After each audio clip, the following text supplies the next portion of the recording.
Hello student, आप chapter पढ़ रहे हैं principles of inheritance and variation. उसमें जो टॉपिक पढ़ेंगे उसमें टॉपिक पढ़ेंगे आज आप sickle cell anaemia. Sickle cell anaemia, ठीक है। क्या है सिकल सेल एनीमिया? ये जो होती है कैसे डिसीज है, पूछ लिया आता है कि मैंने आपको बताई थी कि 4 तरह के डिसऑर्डर होते हैं: autosomal dominant, autosomal recessive disorder और सेक्स लिंक्ड डोमिनेंट और सेक्स लिंक्ड रिसेसिव, जिसे बोला जाता है एक्स लिंक्ड, ठीक है। इसके बाद पूछ लिया आता है ये कैसी है।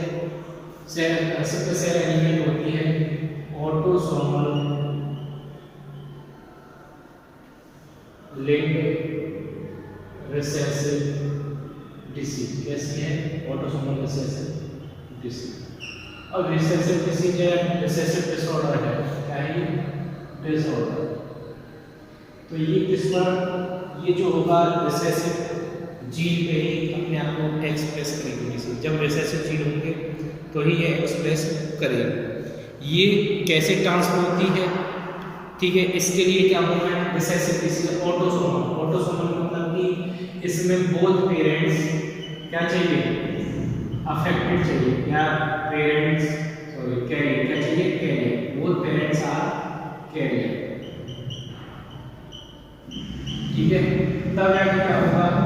Affected offspring. क्या होगी? Affected offspring. क्लियर है? पूछिए आता है कैसे बोथ पेरेंट्स आर कैरियर, दोनों पेरेंट्स उनके कैरियर होंगे, तब जाके क्या होगी?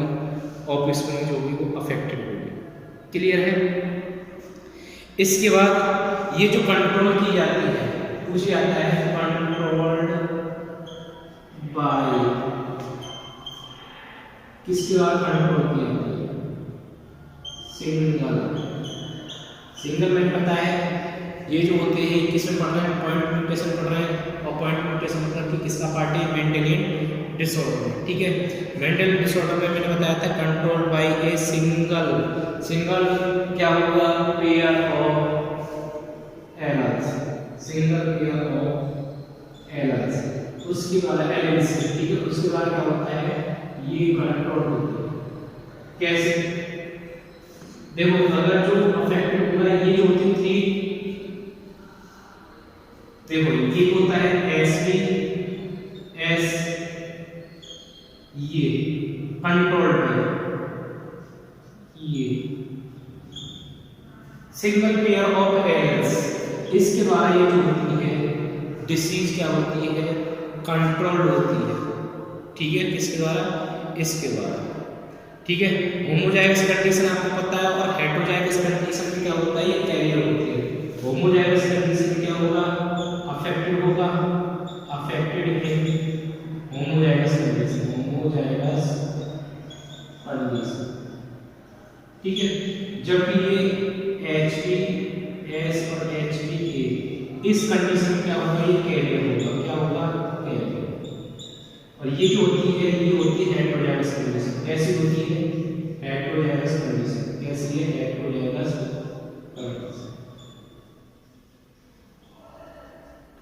कंडीशन, ठीक है। इससे जो एल्स होते हैं वो 3 टाइप के होते हैं। एक ये होता है HPA, HPA, ये एक HB, ये नॉर्मल है। ये क्या है? नॉर्मल। एक ये है HBS और HBA, ये हो गया कैरियर। क्या है? नॉर्मल। और ये क्या है? कैरियर 3 टाइप्स के होते हैं, कैरियर। और इसके बाद HBS, HBS, ये हो गए अफेक्टेड। क्या हो गए? ये अफेक्टेड। अफेक्टेड मतलब कि रिसेसिव है, तो रिसेसिव जो होता है जैसे वो रिसेसिव जो होता है वो दोनों एल से जब प्रोजेक्ट होता है तब जाके शो करता है। क्लियर है? इसके बाद जो होती है मैंने आपको बता दिया कि कैरियर पे क्या होता है। जब कैरियर पेरेंट्स होता है तब क्या होता है? 50% जो होती है प्रोबेबिलिटी हो जाती है, इसकी प्रोबेबिलिटी हो जाती है, ये प्रोबेबिलिटी हो जाती है अफेक्टेड की या डिसऑर्डर की होती है। 50% क्या है? प्रोबेबिलिटी। ठीक है, कैसे जो होता है वो HP S HP के एक पेरेंट्स है ये हो गया और एक पेरेंट्स है ये हो गया। ठीक है, अब देखो अगर इसके साथ ये मैच करते हैं, ठीक है, गैमेट्स, तो क्या होगा, इन दोनों का गैमेट्स मैच करता है तो क्या होगा, वो अफेक्टेड हो जाता है। इधर से 50% चांसेस, अगर इसके साथ ये कर जाता है तो कैरियर के चांसेस, और इसके साथ ये कर जाता है तो नॉर्मल के चांसेस होते हैं। क्लियर है। इसके बाद पूछ लिया जाता है कि ये पता चल गया आपको कैसे होता है, कैसे जब जीन म्यूटेशन होता है, क्या होता है जब जीन म्यूटेशन होगा तो क्या होगा, इसलिए तो आपको पता चलेगा किस किस जीन के कैसे कैसे होता है अफेक्टेड होता है, हेटेरोजाइगस कंडीशन कैसे और होमोजाइगस कंडीशन कैसे होती है। क्लियर है। इसके बाद पूछ जाता है इसमें क्या होता है, जीन म्यूटेशन होता है, क्या होता है जीन म्यूटेशन। जब ये जीन म्यूटेशन होगा इसमें आपको जब जीन म्यूटेशन होगा तो ग्लूटामिक एसिड की जगह क्या हो जाएगा, ग्लूटामिक एसिड की जगह क्या हो जाएगा, वो कन्वर्ट हो जाएगा किसमें, वो हो जाएगा आपका वैलिन, किसमें कन्वर्ट हो जाएगा, वैलिन। कब, जब जीन म्यूटेशन होगा, क्या होगा जीन म्यूटेशन, जब जीन म्यूटेशन होगा तो क्या होगा, ग्लूटामिक एसिड होता है कन्वर्ट हो जाएगा वैलिन, किसमें कन्वर्ट हो जाएगा, वैलिन में। जब ये वैलिन में कन्वर्ट कैसे होगा, देखो ये हीमोग्लोबिन की बीटा ग्लोबिन चेन होती है, क्या होती है बीटा ग्लोबिन चेन, और जो बीटा ग्लोबिन चेन जो होती है उसकी 6th पोजीशन, किसकी 6th पोजीशन पे क्या होता है, जीन म्यूटेशन होता है, क्या होता है जीन म्यूटेशन होता है 6th पोजीशन। ठीक है, हीमोग्लोबिन की जो बीटा ग्लोबिन चेन होती है उसकी 6th पोजीशन पे क्या होता है जीन म्यूटेशन होता है। जीन म्यूटेशन क्या होता है, ग्लूटामिक एसिड की जगह रिप्लेस हो जाता है वैलिन, क्या हो जाता है ग्लूटामिक एसिड की जगह रिप्लेस हो जाता है वैलिन।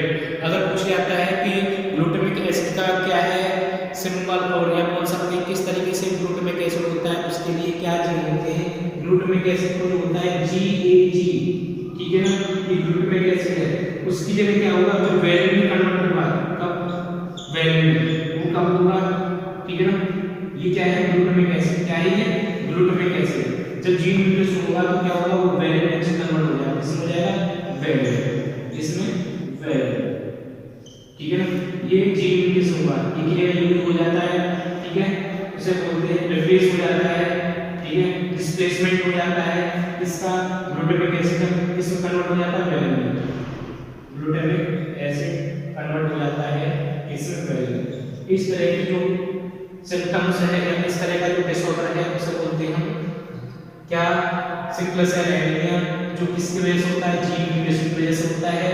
आपको ये पता चले उसके लिए क्या एलेल्स होते हैं, सिंगल पेयर ऑफ एलेल्स के द्वारा कंट्रोल होती है डिसीज, पूछा जाता है कि एलेल्स के द्वारा सिंगल पेयर ऑफ एलेल्स जो होते हैं उसके द्वारा डिसीज कंट्रोल होती है।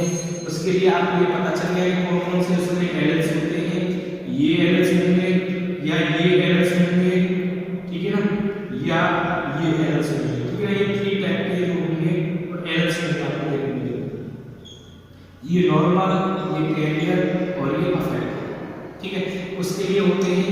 फिर आपको ये पता चल गया कि क्या पता चला, जब कैरियर पेरेंट्स होते हैं तो ऑफस्प्रिंग में सिकल सेल एनीमिया की क्या होती है 50% प्रोबेबिलिटी होती है। उसके बाद आपको ये पता चल गया जीन म्यूटेशन होता कैसे है, जब सिकल सेल एनीमिया होता कैसे, जब जीन म्यूटेशन होगा, जीन म्यूटेशन मतलब जब मेंडेलियन डिसऑर्डर पढ़ रहे हैं वो जीन म्यूटेशन कैसे, जो हीमोग्लोबिन की बीटा ग्लोबिन चेन होती है उसकी 6th पोजीशन पे क्या होता है जीन म्यूटेशन होता है, और जीन म्यूटेशन क्या देखने को मिलता है आपको, ग्लूटामिक एसिड की जगह क्या हो जाता है कन्वर्ट वैलिन में कन्वर्ट हो जाता है। जो ग्लूटामिक एसिड में जो आरबीसी की जो शेप होती है वो क्या होती है, ओवल शेप हो सकती है, कैसी ओवल शेप, और जो बाद में चल के क्या होती है वो सिकल शेप में कन्वर्ट हो जाती है, किसमें, जब वो वैलिन में कन्वर्ट होता है ना जीन, तो क्या होता है आरबीसी की जो शेप होती है वो किसमें कन्वर्ट होने लगती है, वो कॉनकेव शेप में, सॉरी किसमें कन्वर्ट होने लगती है, वो होने लगती है सिकल शेप में, ठीक है ना। ग्लूटामिक एसिड बनता है, ग्लूटामिक एसिड का जो जीन होता है तब क्या होती है आरबीसी क्या होती है, बोल सकते हैं बाइकॉन्केव शेप, कैसे बोल सकते हैं बाइकॉन्केव शेप, कैसी बाइकॉन्केव शेप होती है, कैसे बाइकॉन्केव शेप होती है, ठीक है ना। और जब उसे वैलिड हो जाता है जीन की वजह से तो क्या हो जाती है, उस आरबीसी की शेप होती है कैसे हो जाती है, सिक्वेंस शेप, कैसे हो जाती है, सिक्वेंस शेप हो जाती है। जब वो सिक्वेंस शेप होती है, जो माइनर कैपिलरीज होती है उनसे क्या होता है, क्लियरली ट्रांसपोर्टेशन नहीं हो पाता, जिसकी वजह से वो ब्लॉक हो जाती है। और जब ब्लॉक हो जाती है तो क्या हो जाता है, उनमें किसकी ऑक्सीजन की लो ऑक्सीजन रह जाती है, लो बोल सकते हैं, लो ऑक्सीजन एक्सटेंशन टेंशन बोलते हैं, लो ऑक्सीजन टेंशन हो जाता है। अगर ऑक्सीजन की लो हो जाती है जिसकी वजह से क्या होती है, आरबीसी की जो शेप है वो चेंज होने लगती है। कब, जब उसकी, ठीक है ना, याद रखोगे, ये कब होता है, जब लो ऑक्सीजन लेवल होती है, आरबीसी की जो शेप है वो क्या हो जाती है, सिक्वेंस शेप हो जाती है, जिसकी वजह से ब्लड कैपिलरी होती है वो ब्लॉक हो जाती है, इसकी वजह से क्या होता है, वो सिकल सेल एनीमिया। क्लियर है? इस तरीके से आपका ये पता चल गया सिकल सेल एनीमिया कैसा डिसऑर्डर है, autosomal linked recessive disorder. Is that clear? इसके बाद हम नेक्स्ट टॉपिक पढ़ेंगे